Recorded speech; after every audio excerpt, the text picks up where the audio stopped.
Because we were promised cheaper food and happy farmers, and we don't seem to have either. Although many farmers, we can see here, did a go-slow drive past Parliament in protest against recent trade deals that they say are undercutting farmers here. We're joined by one of the organisers of that protest, Liz Webster, a farmer and founder of campaign group Save British Farming. Why are you protesting? Well, we've got three core issues that we're talking about, which is, as you say, the substandard imports, and also that these substandard imports can be labelled with a British flag if those products are processed or packaged here. And we're calling for a food plan. Right now, with the Agriculture Act, it doesn't mention food, hardly. We need that to protect and ensure food security and food supply. These are issues that are all connected, they're complicated, but we've boiled them down to sort of three points, which we know that in Westminster, they know what we're saying, and we need to, really start focusing on these issues because our food system has had so many shocks in the last recent years. And with the way the world is going, we really believe that the country's food security is national security. Right, well, Conor, you're a trade envoy to the US for regional trade. What do you say to Liz about the fact that they've been rotten trade deals post-Brexit and they're undercutting farmers? Well, the interesting thing about Liz, who's a very effective campaigner, although not elected for the Liberal Democrats over a variety of roles over many years, is that she's incapable of seeing, and her campaign and all her tweets are all about the threat to UK farming from any trade agreements and not the opportunities to UK farming for very high-end premium produce that we're recognised for overseas in those international markets. As far as the US ones are concerned, we're doing state-level agreements, which are not legally binding agreements and usually don't encompass the agricultural farming aspects at all. But there is a huge appetite, I saw when I was Trade Minister, for British farm produce in international markets. Well, let Liz come back. Rightly pointed out there by Conor that you were a parliamentary candidate for the Liberal Democrats. But in response to what you just heard there from Conor Burns. Well, first things first, I'm no longer a member of the Liberal Democrats, so let's put that one to bed. You still think Tories are capable of criminal greed and are evil? Let's focus on what I'm here to talk about, which is food and farming. It's not a party political point. I'm here and I've always been involved in politics because of agriculture. We are farmers. And I'm also a British person and I care about Britain. The reality is of where we are. There's trade barriers between us and our biggest trade partner. The thought that we would export all of our food that we currently export to Europe is for the birds. It just won't happen.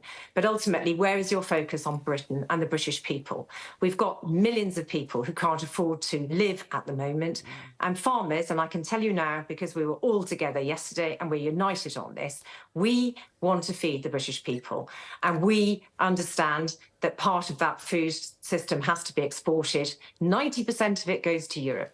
The fact is, we can't pick up Britain and put it on the other side of the Atlantic or in the Pacific. This is, the reality of trade is about gravity. We have no agreement with the United States. We have no trade agreement with the United States at all, let alone one that covers agricultural and farming produce. But you wanted... There's a nub of the Conservative Party that wants an American trade deal. The American trade deal wipes out British agriculture, and that's just a fact. Forgive me, Liz. You simply cannot say that a trade agreement, the talks for which have not even begun, would wipe out British agriculture. Well, what about the trade deals now? You cannot wipe away. What about the current ones, though, Conor? Make an argument that something that has not even been talked about in detail would have an outcome that would wipe out British farming. That's an absurd proposition. The truth of the matter is this government negotiated a trade deal with Australia, which gives them absolute access to our market in 15 years with no quotas. And the former DEFRA Secretary, George Eustace, has been highly critical of this trade deal. And there's no access for British beef to Australia. I mean, this is beyond a betrayal. As a British patriot, the Conservative Party have totally and utterly betrayed Well, this is the number, British. Right, well, before I open it up, respond to that, anti-conservative. because we were promised cheaper food and happy farmers, and we don't seem to have, of course, for Brexit in these post-trade deals, but many farmers did vote for Brexit. But here you see is again the contradiction in the argument that is being advanced here. You cannot say that on the one hand you want consumers to have cheaper food in the supermarket and then say, well, you don't want any cheaper food coming in from abroad. Now, I actually think that the Prime Minister has done a very good job. I was in the rooms negotiating many of these things. I think we've done an extremely good job in protecting. Hang on, Liz, hang on. Protecting the best of British agriculture in the deals that we've done. The extremely long, 15 years, the extremely long transition period, giving everyone a time to adapt to new market circumstances, is perfectly reasonable. All right, let me bring the others in. And are the Lib Dems right to have ruled out rejoining the EU single market? That's also not our position, Billy. For us, getting back as close to Europe as possible is a priority. And it's a priority. I mean, anyone that eats and relies on food, it's a priority.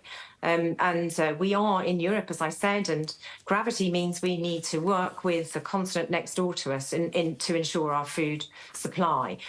So the closer and quicker that we can do that, the better. And the Labour Party have agreed a veterinary agreement, and that is the beginning in the right direction. But there needs to be a sense of urgency. This is urgent, right? And when we have a lot of confused messaging, about sort of wanting to trade with the rest of the world, the reality is that as soon as we've come out of Europe, we don't have the protection of the single market. So we would be better off in the single market we were better off in the single market. We would be better out in the single market. As to whether we can get in the single market with, just by asking, who knows? Because that's not our gift, is it? That comes from the European Union. Anthony. But just to go back to Conor's point. Well, I'll come back to that in just a minute. Let me bring the others in, Anthony. I'd just like to ask, I just want to understand here, how is Britain better off, British consumers of food and farmers better off? Are we better off after Brexit? Can I just go around, just so I can understand? Are we better off because of Brexit? Our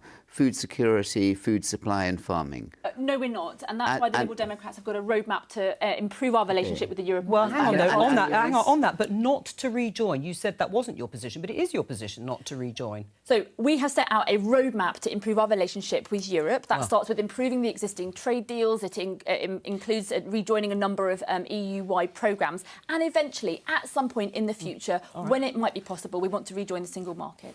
Anthony, you wanted to ask Annalise Dodds? Well, I'm just trying to understand, how are we better off? I mean, the party, Labour doesn't want to go back into the EU, but how are we better off out of Brexit, specifically with food and our farming industry? Yeah, I mean, of course, we all know around this table that Britain voted to leave. That's unambiguous. That's happened. So Labour is not seeking to rejoin the single market or the customs union. But the issues that rural businesses have raised with me are not actually to do with that overall architecture. They're quite simple things like the lack of a veterinary agreement, for example, the red tape that comes from that, other issues to do with energy costs and so forth. And a government that is worth its salt should be focused on those issues. So you're likely to be the government. So how are we better off now with Brexit?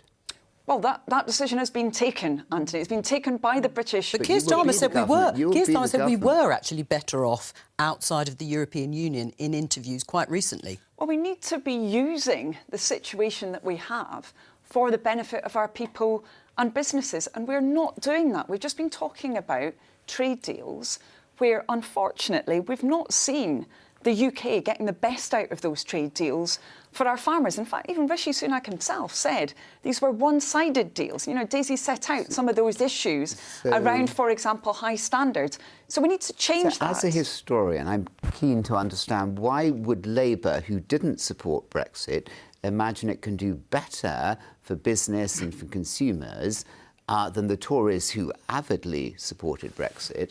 Why will you do better in power, having not supported it, than the party that did support it, making the wonderful Brexit benefits happen? Well, I'm afraid that the Conservative Party is not making Brexit work. They are not putting the measures into place that are needed. They are actually not stripping away red tape. In fact, they've seen it proliferate, and it's been our farmers and others attempting to export from our country who've been paying the price as a result. And you need to have a government that's pragmatic, that's not internally divided on these issues. That's been another problem with the Conservatives' approach over the last few years, that they're all over the place on this. They can't move forward. Well, let's get Conor to respond, since he's listened to the responses from both the Liberal Democrats and Labour. Where Annalise is absolutely right is that Brexit is a reality. We voted for it. That was the decision the British people took. But the criticism, you're not making it work. Well, we can then have a very strong debate about how we use the freedoms that Brexit affords us and whether we've gone far enough or not. And I personally think we could go further. I remember being in Chile when I was trade minister, and my counterpart minister saying, well, of course, you've got the tariffs on olive oil to protect, presumably, the UK olive oil producers. He was being sarcastic.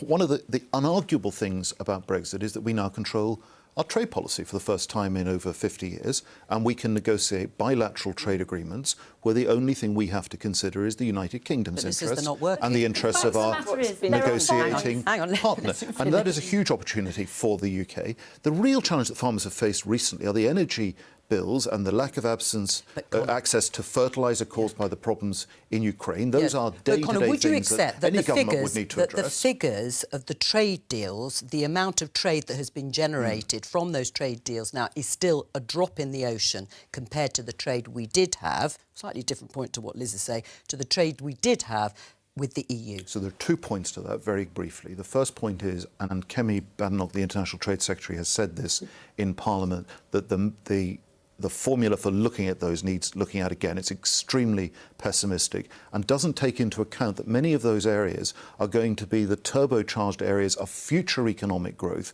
while Europe is contracting as a share of global GDP in the years and decades ahead. Let me go back to Liz, because you're talking about being undercut and possibly accepting lower environmental and food standards. But actually, the Environment, Food and Rural Affairs Committee, who reported relatively recently on some of the agreements, including with Australia and New Zealand, concluded it was unlikely that food produced to lower animal welfare standards would be imported into the UK. Do you accept that? Unlikely, that's a good one. Look, CPTPP is an absolute nightmare. Right. The way Explain that what the acronym means. Works, oh gosh, you've got all right. Anyway, it's the Trade Pacific Partnership. Sorry. Yeah, go on. The truth of that agreement, that trade bloc, is that there's no democratic structure and we totally lose control.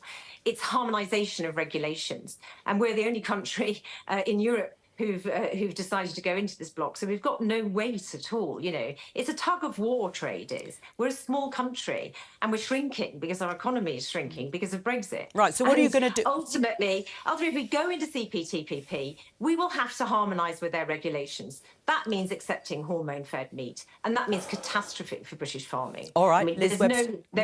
On that point, Liz, thank you for that. But Conor, on that point, what do you say? It means agreeing to whatever ministers accountable to the House of Commons. But could it mean that? It could if ministers agree to that.